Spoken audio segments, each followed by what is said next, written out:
Izakuhlala inqunyanyisiwe imidlalo yePSL kweli de kuqinisekiswe ukhuseleko lwabo bonke ababandakanyekayo. Esisgqibo sithathwe kwintlanganiso yebhodi yeNational Soocer League eKempton Park namhlanje. Kwaye kuyakholelwa ukuba esisgqibo sizakunceda ukunqanda ukunwenwa kwe-ntsholongwane yeCorona kweli. Ayizukudlalwa imidlalo yePSL kwangoku kweli kuzokwenziwa isibhengezo xa kwenziwe isigqibo sokuba idlalwe imidlalo yebhola ekhatywayo. So we're saying that to the supporters, as much as we know that the lifeblood of our industry, but at the same time it's important that the people that make them happy, we think carefully about how best to cushion them. Ukuba yide ilawuleke le ntsholongwane yeCorona kuzanyanzeleka ukuba iPSL iphelise isizini ka-2019 no-2020 ifana nokuba khange yabakho. Hopefully, we hope to conclude the league before the 30th of June.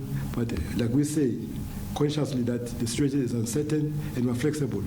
That anything can happen anytime. We might call it off, if the situation arises. Amagosa ebekule inhlanganiso afikelele kwesisgqibo emva kwegalelo lesebe lezempilo. Our role here was basically from a health point of view and also as part and parcel of the cabinet committee, which is which is headed by the president in terms of managing this pandemic. Ibitsheni bale veki safa ithabathe isigqibo sokuba inqunyanyisiwe imidlalo yebhola ekhatywayo kweli. iPSL nayo iye yanqwala kwesisgqibo.